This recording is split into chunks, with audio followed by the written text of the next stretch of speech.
They laughed at the old man touching the piano until one guest walked in, froze, and changed the entire room. If you love incredible stories where ordinary moments turn unforgettable, hit subscribe and stick with me, because this one takes a turn nobody in that hotel saw coming. It was supposed to be a quiet Saturday evening in Miami. The lobby of the Grand Marina Hotel was glowing with warm amber light, the kind that made the marble floors shine and the tall glass windows look almost cinematic against the fading sunset outside. Tourists drifted in and out with shopping bags. Business travelers tapped away on laptops near the bar. A wedding party filled one side of the lounge with laughter, camera flashes, and the clinking of glasses. Everything about the place was polished, expensive, and carefully controlled. And right in the middle of it sat an old black grand piano. It wasn't there as decoration exactly, but it might as well have been. Most evenings, a young pianist in a white dinner jacket played soft jazz standards for an hour or two while guests sipped wine and pretended not to listen. It was part of the hotel's brand, elegant, tasteful, predictable. But on this night, in the spring of 2017, the regular pianist never showed up. At first, nobody thought much of it. The lounge manager kept glancing at his watch, then at his phone, then toward the entrance. A few guests looked mildly disappointed. The wedding planner looked stressed. The front desk was getting busier. Somewhere near the elevators, a toddler was crying. It was one of those evenings when everything felt just 1 inch away from becoming a problem. Then the old man walked in. He came through the revolving door slowly, wearing a tan jacket that had clearly seen better days, dark slacks, and shoes polished by habit rather than luxury. His silver hair was combed neatly back. He carried no luggage. No one greeted him by name. No one rushed over to help him. In a hotel full of designer handbags, pressed suits, and expensive perfume, he looked almost invisible. He paused when he saw the piano. Not in the way someone notices furniture. In the way someone notices an old friend. For a moment he just stood there, studying it. Then he walked toward the lounge, past the host's stand, past a cluster of guests, and gently ran his fingers across the glossy edge of the instrument. The lounge manager noticed immediately. "Sir," he said, stepping in with a polite but guarded smile, "I'm sorry, that area is reserved." The old man turned, nodded, and said, "I understand." His voice was soft, calm, no argument, no attitude. But then he looked back at the piano and asked the kind of question that always makes people underestimate someone. "Is it in tune?" The manager gave a small laugh, not cruel exactly, but dismissive, "Mostly decorative until our pianist gets here." The old man tilted his head, "And if he does?" The manager was already irritated from the no-show, the wedding party, and the constant pressure of making everything appear effortless. "Then we'll manage." The old man smiled faintly and said, "Maybe I can help." Now, in a different kind of place, maybe someone would have asked a follow-up question. Maybe they would have asked if he played. Maybe they would have said, "Go ahead, give us a few notes." But luxury spaces often come with luxury assumptions. A couple seated near the bar exchanged glances. One of the wedding guests smirked openly. The manager looked him up and down, clearly unconvinced. "Thank you, sir," he said, in that polished hotel voice that really means no, "but I don't think that will be necessary." The old man nodded again, still calm. Then he reached into his jacket pocket, pulled out a folded room key sleeve, and placed it quietly on the piano. "I'm in 1108, he said, "and I won't embarrass your hotel." Something about the way he said it made the manager hesitate. Maybe it was the confidence. Maybe it was the complete absence of desperation. The man wasn't trying to prove anything. He wasn't performing for attention. He was simply offering a solution as if he had done so 1,000 times before. The manager looked around. The regular pianist was still nowhere to be seen. Guests were getting restless. The bride's mother had already asked twice where the music was, and the old man, despite his plain appearance, carried himself with a strange kind of quiet authority. 2 minutes, the manager said finally, just until our pianist arrives. The old man gave the smallest nod. He sat down on the bench. And that was when the room made its first mistake. Nobody got quiet because they were impressed. They got quiet because they were bracing for disaster. You could almost feel the second-hand embarrassment settling into the room. One businessman lowered his laptop but kept a smirk on his face. A woman near the bar whispered, "This should be interesting." Someone from the wedding party actually took out a phone, probably expecting a clip funny enough to send to the group chat later. The old man adjusted the bench an inch, rolled his shoulders once, lifted his hands over the keys. Then he began. The first notes were so delicate that several people didn't even realize he had started. They floated out into the room like he was testing the air. A few bright tones, then a pause, then a phrase so precise and melancholy that conversations began to weaken all on their own. He wasn't banging, he wasn't showing off. He was telling the piano exactly how to speak. Then the melody opened up. Miami 2017. Not everyone recognized it by name, but the people who knew music felt it instantly. There was modern phrasing in it, but also something timeless. The piece moved like memory, soft in one moment, sharp in the next. It sounded like neon reflected on wet streets, like late-night regret, like summer you can't get back. The old man didn't just play it. He inhabited it. His fingers, stiff-looking moments earlier, suddenly became fluid, confident, alive.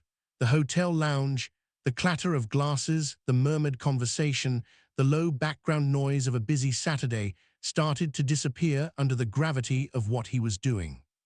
A woman near the elevators stopped walking. The bartender stopped polishing a glass halfway through. Even the wedding party quieted down. Now the manager wasn't watching with skepticism anymore. He was watching with the wide-eyed panic of someone realizing he may have misjudged a situation very badly. Because this wasn't decent. This wasn't good for an old guy. This was extraordinary. The old man's posture changed as he played. He sat straighter, but somehow looked less old. The years seemed to fall away from him measure by measure. His face remained composed, but there was feeling in it, deep feeling, the kind that doesn't need dramatics. He had the expression of someone revisiting a conversation he once had with life itself. And then he took the piece somewhere nobody expected. He moved into an improvised passage so elegant, so emotionally controlled, that several guests instinctively turned fully toward the piano as if pulled by a string. He threaded fragments of the melody into something new, something aching, intimate, and impossibly confident. This was no hobbyist. This was a man with history in his hands. The phones that had come out to mock him were still out now, but for a very different reason. People were recording in silence. And then the doors opened. A man in a navy suit stepped into the lounge from the main entrance, shaking rain from his umbrella. He looked like someone important, but not flashy. Mid-50s maybe, clean-cut, serious face. The kind of presence hotel staff notice immediately. He took 3 steps into the lobby. Then he heard the piano. And froze. Not slowed down, not looked over casually. Froze. His eyes locked onto the old man at the piano. For a moment, his whole face changed, confusion first, then disbelief, then something far more emotional. He handed off his umbrella without even looking at the employee beside him. "Is that?" he said under his breath. The manager hurried toward him, sensing VIP energy. "Good evening, sir, welcome." But the man lifted a hand to stop him. "Who is playing that piano?" The manager swallowed. "He's a guest in 11:08, sir. Our scheduled pianist did arrive, and he offered to fill in for a few minutes." The man looked at him as if he hadn't understood the question. "No," he said. "What is his name?" The manager hesitated. I don't know." That answer clearly meant something, and not in a good way. By now the old man was reaching the end of the piece. The final passage was quiet, almost impossibly restrained, like someone folding a handwritten letter and placing it back into a drawer. The last chord hung in the air just long enough to make the entire room feel suspended. Then silence. Not the awkward kind. The stunned kind. And before anyone else could react, the man in the navy suit began to clap. Once, twice, then harder. Not polite applause, not social applause. The kind of applause that comes from someone who knows exactly what he just heard. The room followed him a second later, and suddenly the entire lounge erupted. Glasses shook, heads turned. Guests who had been whispering 10 minutes earlier were now standing. But the man in the navy suit wasn't looking at the crowd. He was walking straight toward the piano. The old man looked up. For a second, neither of them spoke. Then the suited man smiled in disbelief and said, "I knew it. I knew nobody else could phrase that middle section like you." The old man smiled back, small and tired and warm. "Daniel," he said, "you still rush the ending when you conduct." A few people laughed softly, not because they understood, but because it was suddenly obvious they were witnessing something far bigger than a random hotel performance. The man, Daniel, actually bent down and hugged him. Not a formal handshake. A hug. And just like that, the room shifted from impressed to completely captivated. The manager stepped closer, confused. "I'm sorry," he said, "have you two met?" Daniel turned and stared at him, stunned by the question. "Met," he repeated. "This man taught me everything I know about touch, timing, restraint, and listening." He turned back toward the room, voice rising just enough for the nearby guests to hear. "You're looking at Gabriel Morty." The name rippled through the room unevenly. Some people recognized it immediately, others looked blank, but the musicians in the room, or anyone even adjacent to serious music, went visibly still. Gabriel Morty, once a brilliant concert pianist, later a teacher, then, for reasons few fully understood, almost entirely gone from the public eye. Daniel straightened up and said, almost reverently, "When I was 22, I was talented and unbearable. He was the only person who could make me stop performing at the audience and start serving the music." Now everyone was listening. The old man, Gabriel, apparently looked mildly embarrassed by the attention. He folded his hands and said, "You were not unbearable." Daniel laughed. "I was a nightmare." A few hotel guests smiled, but the manager still looked like his soul had left his body, because he was starting to replay the last 15 minutes in his head, the hesitation, the doubt, the tone, the assumptions, and realizing how badly he had handled all of it. Daniel noticed. He always would have been the kind of man who noticed. "What happened here?" he asked quietly. The manager tried to compose himself. "Nothing serious, sir. We simply had an unexpected opening and—" Gabriel interrupted gently. "He was cautious, that's all." It was a generous sentence, too generous maybe. Daniel looked at the manager, then at the cluster of guests still holding phones, then back at Gabriel. He understood enough. And here, where most people would expect the dramatic turn. A public scolding. A humiliation. Some crushing line that would go viral because it destroyed the rude hotel manager in one shot. But that's not what happened. And that's exactly why people remembered it. Daniel pulled up a chair and sat beside the piano like a student returning to class. "Would you play it again?" he asked.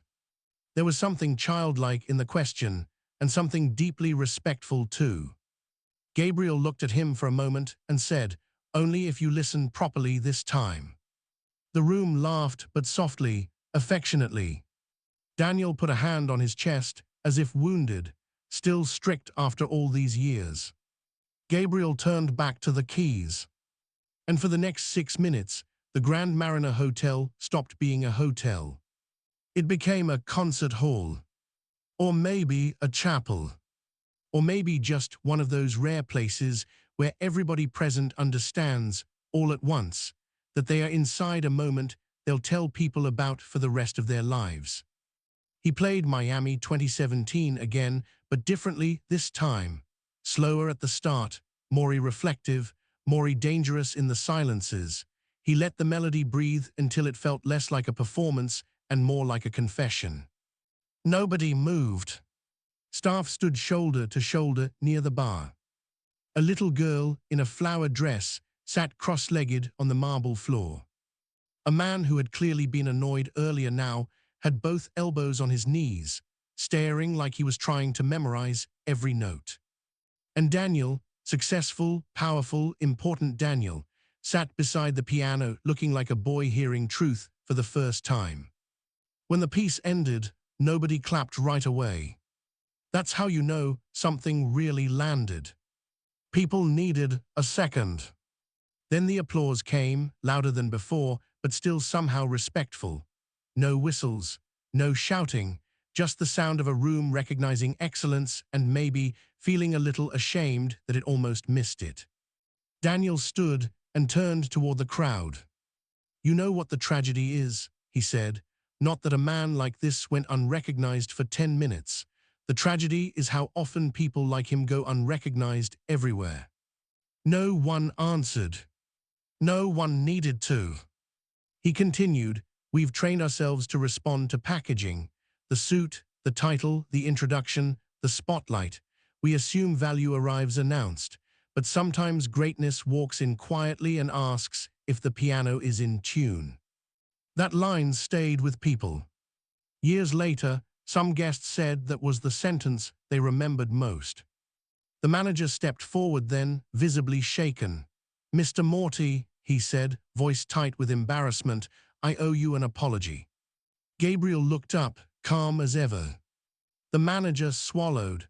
"I should have treated you with more respect from the beginning." Gabriel studied him for a moment, then gave the kind of answer only certain people know how to give. "You should treat everyone that way," he said.